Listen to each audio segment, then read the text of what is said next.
Fuel ಖಾಲಿ ಆಯಿತು. ಕಮ್ಮಿ ಜನ ಇದ್ದಷ್ಟು ಸ್ಟಾಪ್ ಕಮ್ಮಿ.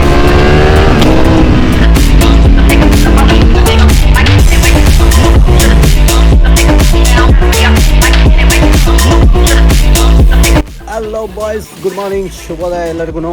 ಸೊ ಜಸ್ಟು ಫ್ರೆಶಾಗಿ ಬ್ರೇಕ್ಫಾಸ್ಟ್ ಎಲ್ಲ ಮುಗಿಸಿದ್ದೀವಿ. ಸೊ ಇವತ್ತು ಬ್ಯಾಕ್ ಟು ಬೆಂಗಳೂರು ಅಷ್ಟೇ, ಏನೇನಿಲ್ಲ ಪ್ಲ್ಯಾನ್ಸು. ಸೊ ಹುಡುಗರೆಲ್ಲ ಡಿಸೈಡ್ ಮಾಡ್ತಾರೆ. ನಿನ್ನೆ ತಿಪ್ಟೂರು ರೋಡ್ ತೊಗೊಂಡು ಆ ಕಡೆಯಿಂದ ಬಂದ್ವಿ. ಸೊ ಇವತ್ತು ಹಾಸನ್ವಯ ಹೋಗೋಣ ಅಂತ ಅಂದ್ಬಿಟ್ಟು ಪ್ಲ್ಯಾನ್ ಹಾಕಿದ್ದೀವಿ. ನೋಡೋಣ ಯಾವ ಊಟಕ್ಕೆ ಅಂತೀವಿ ಗೊತ್ತಿಲ್ಲ, ಬಟ್ ಸಗಲಾಗಿತ್ತು. ರಾತ್ರಿ ಒಳ್ಳೆ ನಿದ್ದೆ ಆಯಿತು. So ready for another ride.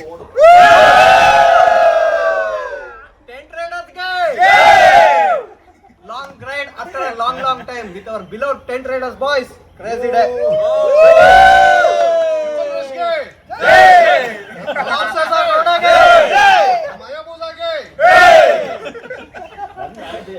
ಅದೇ ನಾವಿದ್ದಿದ್ದು ರೂಮು, ಇವೆಲ್ಲ ಬೇರೆ ರೂಮ್ಸು. ಸೊ ನಾವು ಮಧ್ಯಾಹ್ನ 12:45 ಬಂದ್ವಿ. ಒಳ್ಳೆ ಟೈಮ್ ಸ್ಪೆಂಡ್ ಮಾಡಿದ್ವಿ. Today we are heading back ಅಷ್ಟೇ. ಇವತ್ತು ಇನ್ನೂ ರೂಟ್ಸ್ ಕನ್ಫ್ಯೂಷನ್ ಇದ್ದಾರೆ. ಒಬ್ಬರು ತಿಪ್ಟೂರ್ ಮೇಲೆ, ಒಬ್ಬರು ಹಾಸನ್ ಮೇಲೆ ಅಂತ. ಸೊ ಏನು ಮಾಡ್ತೀವಿ ನೋಡಬೇಕು. ಏನಪ್ಪ ಇದು, ಏನೋ ಕೈಗೆ ಬೆರಳು ಹತ್ರ ಸಿಕ್ಕಾಕುಂಟು. ಹಾಸನ್ ರೋಡಾ? ಹೆಂಗೆ? ಹಾಂ, ತುಮಕೂರು ರೋಡಾ? ಓಕೆ. ಹಾಸನ್ ರೋಡೆ ಹೊಡಿತೀನಿ, ಎಲ್ಲೂ ನಿಲ್ಸಲ್ಲ, ಹೋಗ್ತಾ ಇರ್ತೀನಿ. ನಾನು ಹಾಸನ್ ರೋಡೆ. ಅಲ್ಲಂತೂ ನಾನೇನು ನಿಲ್ಸೋದು doubt. Okay okay boys, let's go.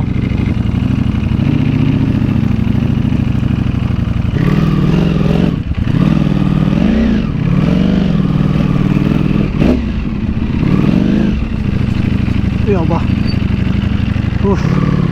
ನೆನ್ನೆ ನಿಮಗೆ ಆಫ್ ದ ರೋಡ್ ಬಂದು ತೋರಿಸಿರಲಿಲ್ಲ, ಬಟ್ ಇವತ್ತು ತೋರಿಸ್ತೀನಿ.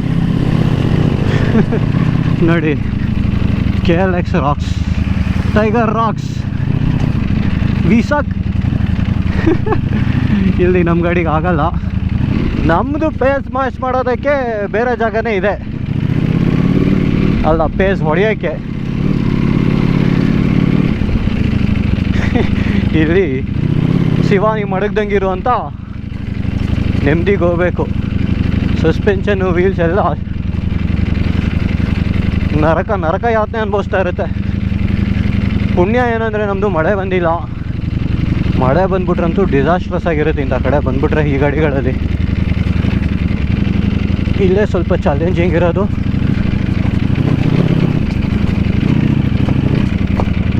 ಇಲ್ಲಿ ನೀವು ಮೊಮೆಂಟಮ್ ಕ್ಯಾರಿ ಮಾಡಬೇಕು, ಇಲ್ಲ ಅಂದರೆ ಗಾಡಿ ಸ್ಟಕ್ ಆಗಿಬಿಡುತ್ತೆ. ಹಾಗಂತ ಸ್ಪೀಡಾಗಿ ಹೋಗೋಕ್ಕಾಗಲ್ಲ. ಈ ಫೋನ್ಗಳು ತೆಗೆಯೋದು ಇಡೋದು. See you, bye. So boys, diversions ತೊಗೊತಾ ಇದ್ದೀವಿ ಇಲ್ಲಿ. ಸೊ ಕೆಲವರು ಹಾಸನ್ ರೋಡು. ಈ ಕಾರ್ ಹೆಂಗೆ ಹೋಗುತ್ತೆ ಅವ್ರ ಜೊತೆಗ? ಸೊ ಕೆಲವ್ರಿಗೆ ಆ ರೂಟಿಂದ ಈಸಿ ಅಂತ ಹಂಗೆ ಹೋಗ್ತಾ ಇದ್ದಾರೆ. ನನಗೆ ಆ ರೋಡ್ ಚೆನ್ನಾಗಿದೆ, ಬಟ್ ತುಂಬ ರೋಡ್ ಅಂತೂ ಡೈವರ್ಷನ್ಸ್ ಇದೆ. ಹಾಗಾಗಿ ಅದಕ್ಕಿಂತ ಹಾಸನ್ ರೋಡ್ ಬೆಟರ್ ಅಂತ ಈ ಕಡೆ ನಾನು. ಸೊ ನನ್ನ ಜೊತೆಗೆ ಇನ್ನೊಂದು 4-5 ಜನ ನಾವು ಈ ಕಡೆ ರೂಟ್ ತೊಗೊಂಡಿದ್ದೀವಿ.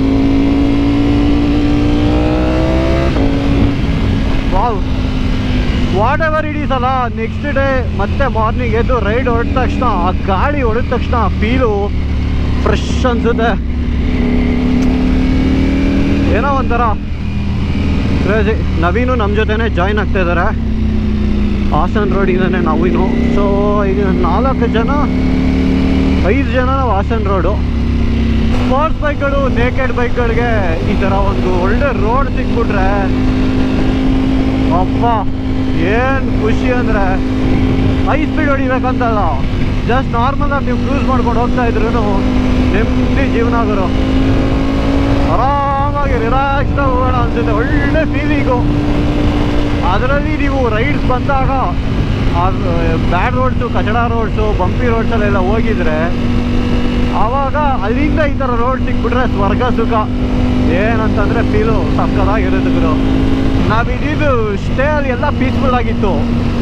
ಅದು ರೆಡ್ ರಾಕ್ ಹೋಮ್ ಸ್ಟೇ ಅಲ್ಲ ನಾನು ಹೇಳಿದ್ದು. ಸೊ ಸುಮಾರು ಜನ ಏನು ಮಾಡ್ತೀರಾ, ಈ ಥರ ಯಾವ್ದಾದ್ರು ವ್ಲಾಗ್ಸಲ್ಲಿ ಏನಾರು ಸ್ಟೇ ಹೆಸರೆಲ್ಲ ನೋಡಿರ್ತೀರಾ, ಆಮೇಲೆ ನೀವು ಅಲ್ಲಿ ಹೋಗ್ಬೇಕಂತ ಪ್ಲ್ಯಾನ್ ಮಾಡಿ ಹೋಗ್ತೀರಾ. ಬಟ್ ಒಂದು ನಮಗೆ ಏನಾಗಿದೆ ಅಂದರೆ ಊಟದಲ್ಲಿ ಇಷ್ಟೇ ಅಂತ ಕೆಲವೊಂದು ಲಿಮಿಟೇಷನ್ಸ್ ಇಟ್ಟಿದ್ರು.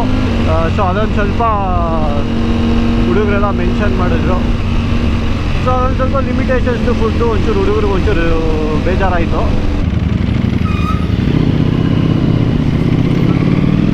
ಸೊ ನಮ್ಮ ಗ್ರೂಪ್ ಒಂಥರ ಎಲ್ಲ ಟೈಪ್ ಆಫ್ ರೈಡರ್ಸು ಮಿಕ್ಸ್ ಇದ್ದಾರೆ. ನಮ್ಮ ಕನ್ನಡದವರು, ಮಲಯಾಳಮು, ತಮಿಳು, ನಾರ್ತ್ ಸೈಡು ಎಲ್ಲ ಕಡೆಯವರು ಇದ್ದಾರೆ. ಇವರೇನೋ ಕಾಫಿ ಕುಡಿಬೇಕಂತೆ.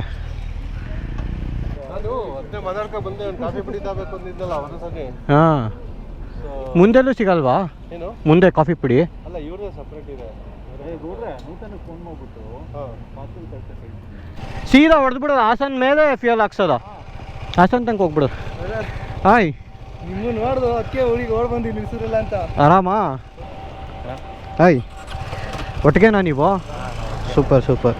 ಸೂಪರ್ ಸ್ಪೋರ್ಟ್ಸ್ಗಳೆಲ್ಲ ಏನಕ್ಕೆ ತುಂಬ ಟಯರ್ಡ್ ಆಗುತ್ತೆ ಅಂತಂದರೆ, ಸೂಪರ್ ಸ್ಪೋರ್ಟ್ಸು, ನೇಕೆಡು, ಅಡ್ವೆಂಚರು, ಮೇಯ್ನ್ ಕೆಟಗರೀಸು ಜನಗಳ ಗಾಡಿ ತೊಗೊಳೋದು ಈ ಮೂರೇ ಅಲ್ವಾ? ಸೊ ನೋಡಿ, ಹಿಂಗೆಲ್ಲ ಬಂದಾಗ ಎಲ್ಲೋ ಒಂದು ಕಡೆ ಮಿಸ್ ಆಗಿ ಒಂದು ರೋಡ್ ಅಂತಿತ್ತು, ನೀವು ನೋಡಲಿಲ್ಲ. ಈ ನೇಕೆಡ್ ಆಗಲಿ ಅಥವಾ ಸೂಪರ್ ಸ್ಪೋರ್ಟ್ಸ್ ಆಗಲಿ ಇವುಗಳಲ್ಲಿ ಕ್ಷಮೆ ಇಲ್ಲ, ಎಕ್ಸ್ಕ್ಯೂಸ್ ಇಲ್ಲ. ಮಿಸ್ ಆಗಿ ಆಡ್ತಿದ್ರೆ ಬೀಳೋ ಚಾನ್ಸಸ್ಸು ಜಾಸ್ತಿ ಇರುತ್ತೆ. ಅಂದರೆ ನೀವು 100 ಅಬೌವ್ ಸ್ಪೀಡ್ಸ್ ಏನಾರ ಇದ್ದು, because these bikes are powerful, 100 speeds ಏನಲ್ಲ. ಸೊ ಹಾಗಾಗಿ ಗಾಡಿ ಮಿಸ್ ಆಗಿ ಯಾವುದೋ ಹಂಪ್ಸ್ ನೋಡಲಿಲ್ಲ, ಇದಾಗೋಯ್ತು ಅಂತ ಹೇಳಿದ್ರೆ ನಿಮಗೆ ಆಯ್ಕೊಳ್ಳೋ ಚಾನ್ಸಸ್ ಜಾಸ್ತಿ. ಹಾಗಾಗಿ ರಿಸ್ಕ್ ಫ್ಯಾಕ್ಟರು ಜಾಸ್ತಿ. ನೀವು ಮಿಸ್ಟೇಕ್ ಮಾಡೋಕ್ಕಾಗಲ್ಲ, ತುಂಬ ಕೇರ್ಫುಲ್ ಇರಬೇಕು, ಯಾವಾಗೂ ನೀವು ರೋಡ್ ನೋಡ್ತಿರ್ಬೇಕು. ಇದು ಒಂದು. ಇನ್ನೊಂದು ಏನಂತ ಹೇಳಿದ್ರೆ, compared to super sports naked, super ಸ್ಪೋರ್ಟ್ಸಲ್ಲಿ ನಿಮಗೆ ರೈಡಿಂಗ್ ಪೋಸ್ಚರ್ ಕೂಡ ತುಂಬ ಕಮಿಟೆಡ್ ಆಗಿರುತ್ತೆ. ಸೊ ಜಾಸ್ತಿ ಟಯರ್ಡ್ ಆಗುತ್ತೆ. ವೇರಾಸ್ ನಿಮಗೆ ಇದಕ್ಕೆ ಹೋದರೆ, ಇಲ್ಲಿ ನೋಡಿ, ಇಲ್ಲೊಂದು ಹಂಪಿದೆ ಅಂತ ಅಂದ್ಕೊಡಿ, ನಿಮಗೆ ಗೊತ್ತಾಗಿಲ್ಲ ಅಂತ ಅಂದ್ಕೊಡಿ, ಅವಾಗ ನಿಮಗೆ ಏನೂ ಮಾಡೋಕ್ಕಾಗಲ್ಲ ಕಂಟ್ರೋಲ್ ಆಗಿಲ್ಲ ಅಂತಂದರೆ. ನೇಕೆಡ್ಗೆ ಹೋದರೆ ಅಟ್ಲೀಸ್ಟ್ ರೈಡಿಂಗ್ ಪೋಸ್ಚರ್ ರಿಲ್ಯಾಕ್ಸ್ ಇರುತ್ತೆ ಸೂಪರ್ ಸ್ಪೋರ್ಟ್ಸ್ಗಿಂತ. ಸೊ ಏನಪ್ಪ ಇದು ಪ್ರಾಬ್ಲಮ್ಮು, ಹಂಪ್ಸ್ ಇವೆಲ್ಲ ಯಾಕೆ ಆಗೋದು ಅಂತಂದರೆ, ಯೂಶಲಿ ADVಗಳಲ್ಲಿ ನಿಮಗೆ ಸಸ್ಪೆನ್ಷನ್ ಟ್ರಾವೆಲ್ಲು ಜಾಸ್ತಿ ಇರುತ್ತೆ. ಸೊ ಸ್ವಲ್ಪ ನೀವೇನೋ ಮಿಸ್ ಆಗಿ ಆಡ್ಸಿದ್ರೆ, ಇದು ಮಾಡಿದ್ರಿ ಅಂದರೆ ಶಾಕ್ಸು ಅದನ್ನು ತೊಗೊಳುತ್ತೆ. ಆ ಏನು ಮೂವ್ಮೆಂಟ್ ಇರುತ್ತಲ್ಲ, ಟ್ರಾವೆಲ್ಲು ಅದನ್ನು ತೊಗೊಳುತ್ತೆ, ಅಬ್ಸರ್ವ್ ಮಾಡುತ್ತೆ. ಬಟ್ ನಿಮಗೆ ಸೂಪರ್ ಸ್ಪೋರ್ಟ್ಸಲ್ಲಿ ಹಂಗಲ್ಲ. ಸಸ್ಪೆನ್ಷನು ಮೋಸ್ಟ್ಲಿ ನಿಮಗೆ ಸ್ಟಿಫ್ ಸೆಟಪ್ಪಲ್ಲಿ ಇರುತ್ತೆ. ಹೈ ಸ್ಪೀಡ್ಸ್ಗೆ, ಟ್ರ್ಯಾಕ್ ರೈಡಿಂಗಿಗೆ ಈ ಥರ ಮಾಡಿರ್ತಾರೆ. ನಾನು ಮೋಸ್ಟ್ಲಿ ಪ್ರಾಪರ್ ಸ್ಪೋರ್ಟ್ಸ್ ಬೈಕ್ಗಳ ಲೆಕ್ಕ ಹೇಳ್ತಾ ಇರೋದು, ಸ್ಪೋರ್ಟ್ಸ್ ಟೂರಿಂಗ್ ಹೇಳ್ತಾ ಇಲ್ಲ. ಸೊ ಇದು ಮೇಜರ್ ಡಿಫ್ರೆನ್ಸು. ನೇಕೆಡಲ್ಲಿ ನಿಮ್ಗೆ ಇರೋದ್ರಲ್ಲಿ ಬೆಟರು. ಸೊ ಲೋವರ್ CC ಗಾಡಿಗಳಲ್ಲಿ ಏನಕ್ಕೆ ಇದು ಪ್ರಾಬ್ಲಮ್ ಆಗೋದಿಲ್ಲ ಅಂತಂದರೆ, ಲೋವರ್ CC ಗಾಡಿಗಳಲ್ಲಿ ನೀವು ಹೋಗೋ ಸ್ಪೀಡ್ಸು ಕಂಟ್ರೋಲ್ ಮಾಡ್ಕೊಬೋದು. ನೀವು ಮಿಸ್ ಆಗಿ ಏನಾದರೂ ಹೋದ್ರೂ ಸ್ವಲ್ಪ ಡೀಸೆಂಟಾಗಿರುತ್ತೆ, ಸ್ಪೀಡ್ಸು ಕಂಟ್ರೋಲ್ ಆಗುತ್ತೆ ಬ್ಯಾಡ್ ರೋಡ್ಸ್ ಇರುವಾಗ. ಇದರಲ್ಲಿ ಹಂಗಲ್ಲ, ನೀವು ಆಲ್ರೆಡಿ ಸ್ಪೀಡ್ಸಲ್ಲಿ ಇರ್ತೀರ ಜಾಸ್ತಿ. ಸೊ ನಿಮಗೆ ಏನೋ ಹ್ಯಾಂಡಲ್ ಮಾಡೋಕ್ಕಾಗಲ್ಲ, ಬ್ಯಾಲೆನ್ಸ್ ಮಾಡೋಕ್ಕಾಗಲ್ಲ ಮಿಸ್ ಆಗಿಬಿಟ್ರೆ. ಹಾಗಾಗಿ ಟೂರಿಂಗಿಗೆ ಯಾವತ್ತೂ ಅಡ್ವೆಂಚರ್ ಫಸ್ಟು, ಆಮೇಲೆ ನಿಮಗೆ ನೇಕೆಡು ಇಲ್ಲ ADV tourer. Super sports not recommended, but ನಮ್ಮ ಥರ ಕೆಲವ್ರು ಇರ್ತೀವಿ, ಓಡಿಸ್ತೀವಿ, ತಪ್ಪಿಲ್ಲ, ಏನು ಬೇಕಿದ್ರೂ ಮಾಡ್ಬೋದು ಯಾವುದ್ರಲ್ಲೂ, ಬಟ್ ಹುಷಾರಾಗಿರಬೇಕು. ಅದಕ್ಕೆ ಇದೊಂದು ಪಾಯಿಂಟ್ ಹೇಳಿದೆ ನಾನು. ಮಜಾ ಇರುತ್ತೆ, ಗಾಡಿ ಓಡ್ಸೋಕೆ ಮಜಾ ಇರುತ್ತೆ, ಬಟ್ ರೋಡ್ಗಳು ಚೆನ್ನಾಗಿರ್ಬೇಕು ಅಷ್ಟೇ, ಇನ್ನೇನಿಲ್ಲ. ಎಲ್ಲೋ ಡಟ್ಟಿ ಫೆಲ್ಲೋ, ಎಲ್ಲೋ ಬಾಯ್ಸು, ನಾನು ಎಂಟು ಪ್ಯಾನಿಗಾದೆ. ಸೊ ಈ ಗ್ರೂಪ್ ರೈಡ್ಸ್ ಹೋಗ್ತಾರಲ್ಲ, ಗ್ರೂಪ್ ರೈಡ್ಸ್ ಹೋದಾಗ ಜನ ಜಾಸ್ತಿ ಇದ್ದಷ್ಟು ನಿಮಗೆ ಆ್ಯಕ್ಚುಲಿ ಜಾಸ್ತಿ ಟಯರ್ಡ್ ಆಗುತ್ತೆ. ಯಾಕೆ ಅಂತ ಹೇಳಿದ್ರೆ, ಜನ ಜಾಸ್ತಿ ಇದ್ದಷ್ಟು ಬ್ರೇಕ್ಸ್ ಜಾಸ್ತಿ ತೊಗೊತೀವಿ, ಸ್ಟಾಪ್ಗಳು ಜಾಸ್ತಿ ಮಾಡ್ತೀವಿ, ಟ್ರಾವೆಲ್ ಟೈಮ್ ಜಾಸ್ತಿ ಆಗುತ್ತೆ. ಒಬ್ಬೊಬ್ರಿಗೆ ಒಂದೊಂದು ನೆಸೆಸಿಟಿ ಇರುತ್ತೆ. ಒಬ್ರಿಗೆ ಒಂದ ಬಂತು, ಒಬ್ರು ಫ್ಯೂಯಲ್ ಖಾಲಿ ಆಯಿತು, ಏನಾರ ಒಂದೊಂದು, ಒಬ್ಬರು ರೋಡ್ ತಪ್ಪಿದ್ರು. ತಪ್ಪು ಅಂತ ಹೇಳೋಕ್ಕಾಗಲ್ಲ, ಜಸ್ಟ್ ವಿಚಾರ ಹೇಳ್ತಾ ಇದ್ದೀನಿ. ಕಮ್ಮಿ ಜನ ಇದ್ದಷ್ಟು ಸ್ಟಾಪ್ ಕಮ್ಮಿ, ಸ್ಪೇಸ್ ನೀವು ಚೆನ್ನಾಗಿ ಕ್ಯಾರಿ ಮಾಡ್ಕೊಂಡು ಹೋಗ್ಬೋದು. ಸ್ಪೀಡ್ ಹೊಡಿಬೇಕಂತ ಇಲ್ಲ, ಸ್ಪೀಡ್ ಹೊಡಿಯೋದು ಹೇಳ್ತಾ ಇಲ್ಲ ನಾನು. ಸೊ ಕಮ್ಮಿ ಸ್ಟಾಪ್ ಇದ್ದಷ್ಟು ನಿಮಗೆ ಟಯರ್ಡ್ನೆಸ್ಸು ಕಮ್ಮಿ ಆಗುತ್ತೆ. ಸ್ಲೋ ಇರಬೇಕು ರೈಡಿಂಗು. ಫ್ಲೋ ಯಾವಾಗ ಬರೋದು, ಜನ ಕಮ್ಮಿ ಇದ್ದಷ್ಟು ಫ್ಲೋ ಜಾಸ್ತಿ ಇರುತ್ತೆ. ಇಲ್ಲ ತುಂಬ ಆರ್ಗನೈಸ್ಡ್ ಆಗಿ ಹೋಗಬೇಕು ಎಲ್ಲ. ಯೂಶ್ವಲಿ ಏನಾಗುತ್ತೆ, ಲಾಂಗ್ ಟ್ರಿಪ್ ಇದ್ದರೆ ಅಷ್ಟೊಂದು ಪ್ಲ್ಯಾನ್ ಮಾಡ್ಕೊತಾರೆ. ಈ ಥರ 2 ಡೇಸ್ ಶಾರ್ಟ್ ರೈಡ್ ಎಲ್ಲ ಬಂದಾಗ ಅಷ್ಟೆಲ್ಲ ಯಾರೂ ತಲೆ ಕೆಡಿಸ್ಕೊಳ್ಳಲ್ಲ. ಹಾಗಾಗಿ ಲಾಂಗ್ ಟ್ರಿಪ್ಸ್ ಮಾಡ್ತೀರಾ ಅಂತ ಹೇಳಿದ್ರೆ ಜಾಸ್ತಿ ಜನ ಇದ್ದರೆ ಸ್ವಲ್ಪ ಆರ್ಗನೈಸ್ಡ್ ಆಗಿ ಮಾಡಿ, ಇಲ್ಲ ತುಂಬ ಟಯರ್ಡ್ ಆಗ್ತೀರಾ. ಇಲ್ಲ short groups always better. But ಹಿಂಗೆ ಮಜಾ ಮಾಡೋಕ್ಕೆ ಬಂದಾಗ ಹುಡುಗರ ಜೊತೆ ನಾವು ಹಂಗೆ ಎಕ್ಸ್ಪೆಕ್ಟ್ ಮಾಡೋಕ್ಕಾಗಲ್ಲ. ಸ್ನೇಹಿತರೆ, ಇನ್ನೊಂದು ವಿಚಾರ, ಇವಾಗ ಅವರು ಇಂಟರ್ಕಾಮ್ ಯೂಸ್ ಮಾಡ್ತಿದ್ದಾರೆ, ನಾನು ಮಾಡ್ತಾಯಿದ್ದೀನಿ. ಸುಮಾರು ಜನ ಈ ಹೆಲ್ಮೆಟ್ ಇಂಟರ್ಕಾಮ್ಸ್ನ ಏನಪ್ಪ ಅದು ಯೂಸ್ ಆಗುತ್ತಾ ಅಂತ ಕೇಳ್ತೀರಾ. ಆ್ಯಕ್ಚುಲಿ ನಿಮಗೆ ಇಂಟರ್ಕಾಮ್ಸು ತುಂಬಾ ಯೂಸ್ ಆಗುತ್ತೆ. ಇವಾಗ ಕಾರ್ಡೋ ಪ್ಯಾಕ್ಟಾಕು ನಾನು ಯೂಸ್ ಮಾಡ್ತಾಯಿದ್ದೀನಿ, ಪ್ಯಾಕ್ಟಾಕ್ ಎಡ್ಜಿದು. ಸಿಂಪಲ್ಲಾಗಿ ನಿಮಗೆ ಒಂದಷ್ಟು ಥಿಂಗ್ಸ್ ಹೇಳ್ತೀನಿ, ಒಂದು ರೈಡ್ಗೆ ಹೋದಾಗ ಎಷ್ಟು ಹೆಲ್ಪ್ ಆಗುತ್ತೆ ಅಂತ.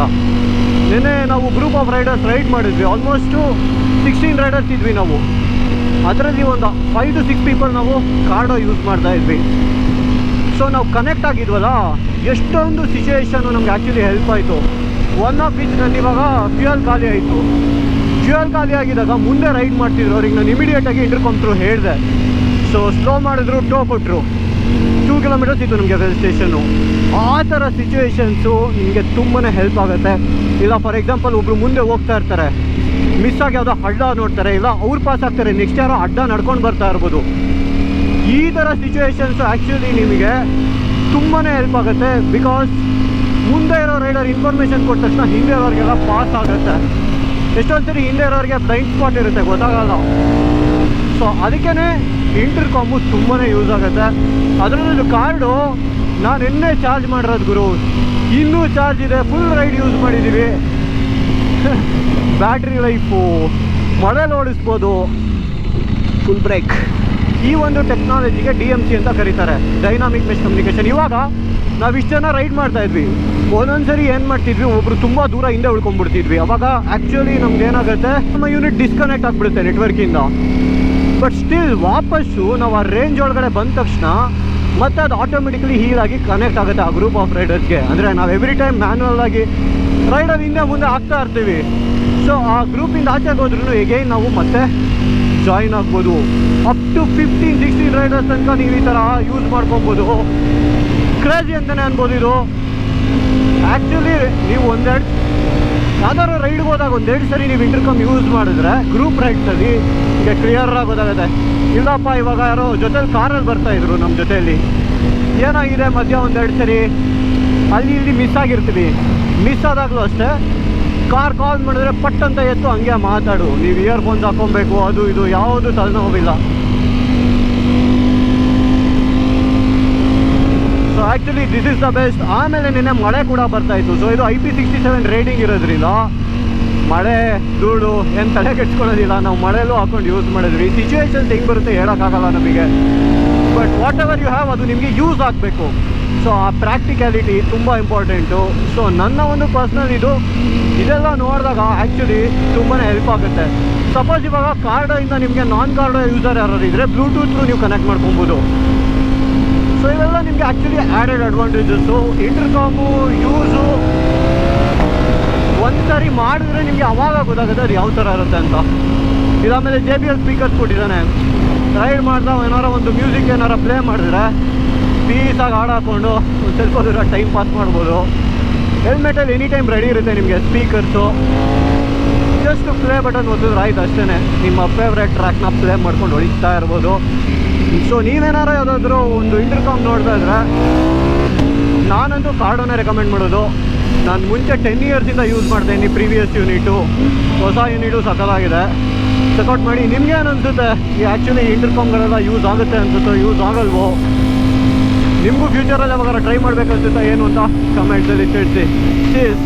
ಬಾಯ್.